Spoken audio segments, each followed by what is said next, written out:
What you have is people preaching their solution from a month ago and using that as a solution for this circumstance. I don't think that's fitting. I think it's unbecoming. I think it's quite hackish.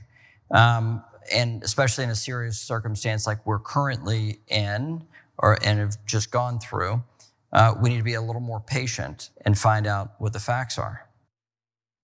Find out what the facts are. The man you just heard from is Republican Congressman Patrick McHenry speaking at the American Bankers Association, a massive pro-banker lobbying group, as you can imagine. And yes, you heard him correctly. He thinks placing blame for the Silicon Valley and Signature Bank failures, for their collapse on deregulation is hackish. Now, he says it's too soon to draw conclusions. But he also forgot to mention that he's also heavily funded by banking association people there at the banking association. He takes a lot of money from those lobbyists, as was reported by The Lever. We're going to get into those details in just a moment. Cenk. Yeah, the amount of money that they give out to these politicians is astounding. So look at one quick thing here. When he says we have to wait, it's a trick. And I'm going to explain exactly how that trick was used on me when I was an anchor on MSNBC, in that case to protect President Obama. But that is really important to this story. But in the demeaning way of saying, oh, hackish and unsophisticated and unbecoming, those are classic establishment Republican and establishment Democratic phrases meant to say any outsider who actually wants to help you is unbecoming and uncivil. Those are the tricks that are being played. Now more details. So during this conversation, Representative McHenry is speaking to the CEO of the American Bankers Association. His name is Rob Nichols.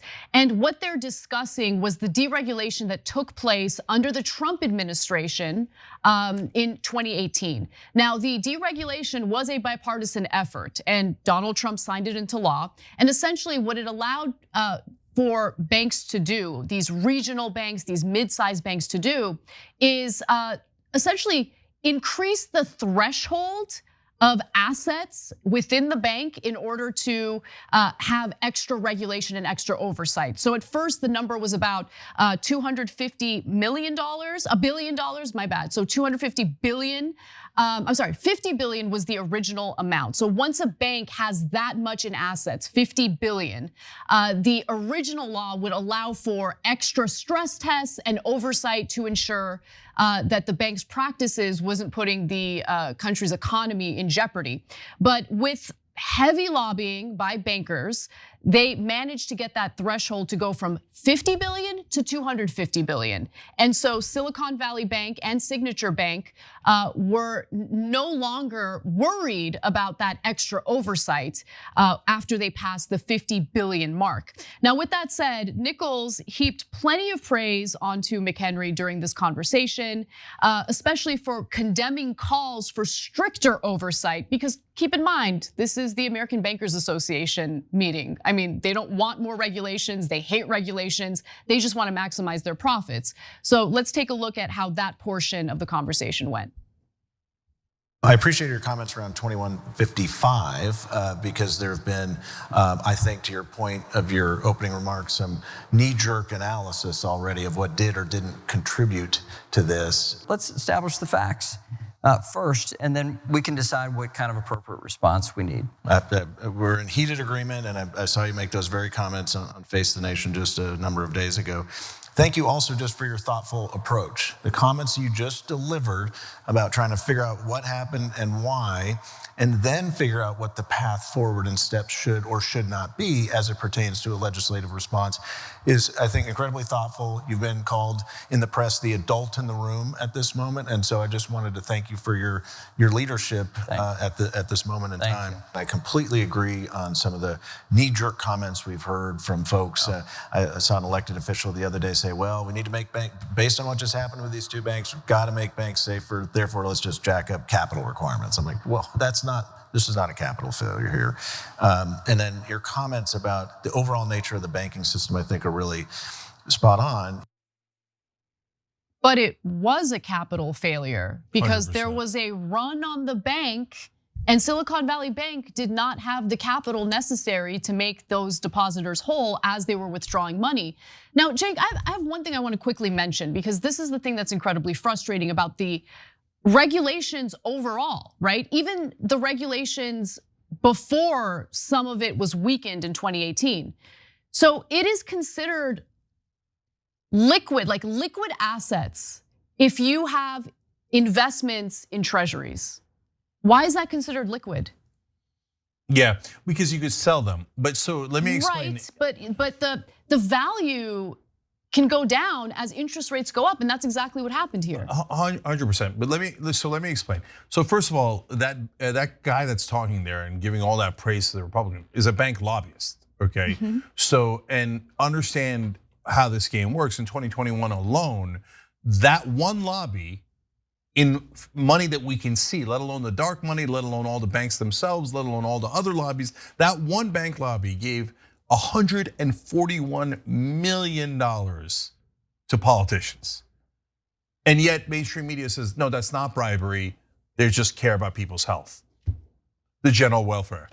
Okay, absurd. It's out and out bribery. So I'll come back to him in a second. To answer Anna's question, that guy is 100% lying. It was definitely an issue about having enough capital. And he's lying because he's a freaking lobbyist for bankers, right? So here's what happened. So they have all these treasuries that you can turn what they call liquid, turn them into cash, because they're not a, for example, a real estate holding takes a while to sell. I gotta sell that commercial property, it's gonna take a while. The treasury you can sell like that. That's why it's considered what they call liquid, almost the equivalent of cash, okay? Now, the problem is when you sell it and the interest rates have moved, you can lose money on it. So let's say that they were worth $100 million and you sell them now, but now they're only worth $95 million.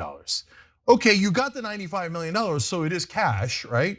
But you lost $5 million in that transaction, as an example. So now you've got a problem because you don't have enough reserves, because you're losing money every time you sell the treasuries to pay people who are leaving your bank. And what happened was word got out in the street that Silicon Valley Bank wanted to raise extra capital. And that's what set off the panic. Because everyone in Silicon Valley was like, oh my God, we all have our money in this bank. They're asking for more capital, that means they're in trouble. It was 100% a capital problem, 100%. And then everybody made a run for it, and then they definitely didn't have enough capital at that point, and that's why they went under. So understand that when you see people in suits and they look professional and they say demeaning and patronizing things to others, like, oh, you're the only adult in the room. No, they're huge liars. They're actors who are professionals at lying to you to help the powerful rob you, okay? That's who those two crooks are that you're watching there. And they get up in like bow ties and they look so sophisticated, but in reality, he's saying, let us just keep robbing you. We don't need to have much capital. Who cares if there's a run on the bank? The government's gonna save us anyway. We have this crook, Patrick McHenry, we bribed up the gazoo, and he now runs the committee. That's why I said I wanna come back to the words they use about being thoughtful, being patient, making sure you study the facts first for a long time before you do anything. They just wanted to get it out of the news cycle. So the example I'll give you on a completely different story is, President Obama had given a speech about the Egyptian revolution, now obviously a while back when I was a host on MSNBC, and I was going to criticize him, and I said that on air. My producer got in my ear in about a second and a half and said, do not criticize him. I asked later why, of course I didn't listen, but they said you can't criticize the president right after he gives a speech. And I was like, wait, when would we criticize him? And is that true for all presidents? Could I have not criticized George W. Bush right after he gave a speech? This is MSNBC, I'm pretty sure I could have, right? And they said, no. And then and then I was like, oh, is it an hour later, and a day later, a week later? And eventually, basically, I got the memo until it's out of the news cycle, and then we'll tell you it's irrelevant, so don't criticize him, because we don't want you to criticize politicians, especially Democratic politicians, especially Barack Obama.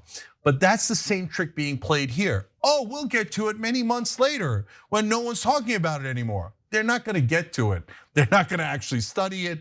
Everything you just saw there is a lie, and you would all know that if we had real reporters in the country. But instead, reporters look at those guys and go, that is the powerful head of the financial committee, and anyone saying that those hundreds of thousands of dollars given to him every single year are bribes is illegitimate and radical. He is an honorable politician having an honest debate, and that lobbyist is super honest too, because he's wearing a tie and he looks like us, the elites.